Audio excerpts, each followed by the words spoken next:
चुड़ैल की शादी की कहानी। एक दिन अनिल सड़क से जा रहा था कि तभी दो लोग उसका रास्ता रोक लेते हैं। क्यों रे अनिल, हम लोगों के डर से तू रास्ता बदल कर जा रहा था। तूने हम दो लोगों से 2 लाख रुपए उधार लेकर रखा है, लेकिन अभी तक तूने एक भी रुपए नहीं लौटाए। तुम तो अच्छी तरह जानते हो कि पिछले ही महीनों से मैं बेरोजगार हूँ और सारा दिन यहाँ वहाँ नौकरी की तलाश में भटकता रहता हूँ। बस एक बार मेरी नौकरी लग जाए, फिर मैं धीरे धीरे करके तुम्हारे सारे पैसे चुका दूंगा। नहीं नहीं, हमें तेरी बात पर जरा भी यकीन नहीं है। एक तो तू हमारे पैसे नहीं लौटा रहा, ऊपर से ब्याज भी नहीं दे रहा, इसीलिए आज हम दोनों तेरी पिटाई करने आए हैं। इतना कहकर दोनों अनिल को पीटने लगते हैं। अरे नहीं, कोई बचाओ मुझे, ये दोनों मुझे मार रहे हैं, बचाओ मुझे। तभी वहाँ एक लड़की आ जाती है। असल में वो एक चुड़ैल थी जो सुंदर लड़की का रूप बदलकर शहर में घूमा करती है। ठहर जाओ, तुम दोनों इसे क्यों मार रहे हो? इसने हमसे 2 लाख रुपए उधार लिए हैं और ये हमारे पैसे वापस नहीं कर रहा। चुड़ैल उन दोनों को पैसों से भरा एक बैग दे देती है। इसके अंदर तुम्हारे दिए हुए खर्च से भी ज्यादा रुपए हैं। चलो अब तुम दोनों यहाँ से भाग जाओ। इतने सारे पैसे देकर दोनों आदमी खुशी से बैग लेकर वहाँ से चले जाते हैं। मेरी मदद करने के लिए शुक्रिया खूबसूरत लड़की, लेकिन तुम कौन हो और तुमने मेरी मदद क्यों की? तुम मुझे एक अच्छे इंसान लगे, इसीलिए मैंने तुम्हारी मदद की। अगर तुम्हें फिर कभी पैसों की कोई तकलीफ हो तो बेझिझक मेरे पास चली आना, ये रहा मेरा पता। इतना कहकर चुड़ैल अनिल को अपना विजिटिंग कार्ड देकर वहाँ से चली जाती है। फिर थोड़ी देर के बाद चुड़ैल अपने घर पहुँच जाती है। क्या हुआ बेटी, आज तूने घर आने में बहुत देर कर दी। लगता है आज भी तुमने नीली आंखों वाले लड़का नहीं मिला। अगर 10 दिन के अंदर तूने किसी नीली आंख वाले लड़के को शादी करके उसका दिल नहीं खाया तो चुड़ैलों के कानून के मुताबिक तुझे चुड़ैलों के बिरादरी से बाहर कर दिया जाएगा। ऐसा नहीं होगा माँ, आज मैंने नीली आंखों वाले लड़के को ढूंढ लिया है।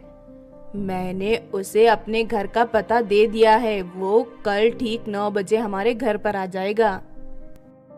लेकिन इस बात की क्या गारंटी कि वो आएगा?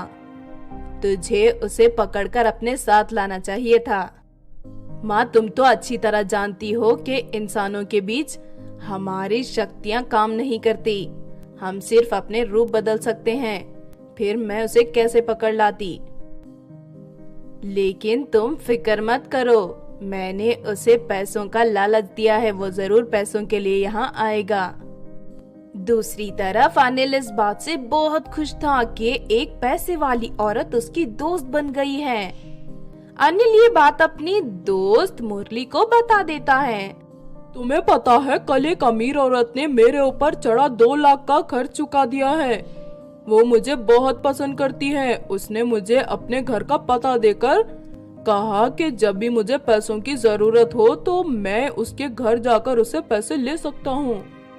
देखो, तुम उसके घर पैसे लेने मत जाना, मुझे वो औरत ठीक नहीं लग रही।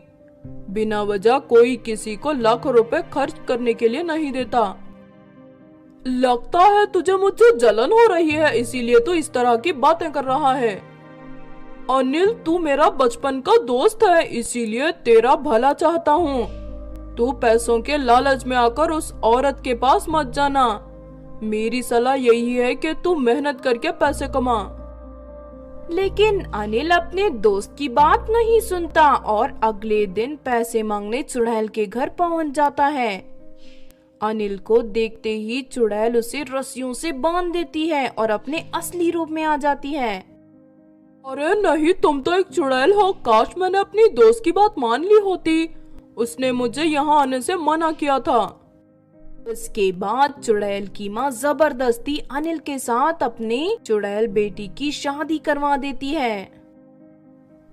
अनिल उन दोनों के सामने बहुत गिड़गिड़ाता है, लेकिन चुड़ैल अनिल को जान से मार देती है। फिर वो चुड़ैल अनिल का सीना फाड़कर उसका दिल बाहर निकाल लेती है। उसके बाद दोनों चुड़ैल माँ बेटी मिलकर अनिल के शरीर के टुकड़े टुकड़े करके खा जाते हैं। तो आपने देखा दोस्तों चुड़ैल की शादी की कहानी। इस कहानी से हमें ये सीख मिलती है कि लालच इंसान का सबसे बड़ा दुश्मन है, इसीलिए लालच और बुरे लोगों से दूर रहने में ही हमारी भलाई है, वरना आपका अंजाम भी अनिल की तरह होगा। अगर ये कहानी आपको अच्छी लगी हो तो जरूर लाइक करें और हमारे चैनल छोटू टीवी को सब्सक्राइब भी कर लें। और हाँ दोस्तों, हमें कमेंट करके जरूर बताना कि आपको कहानी कैसी लगी।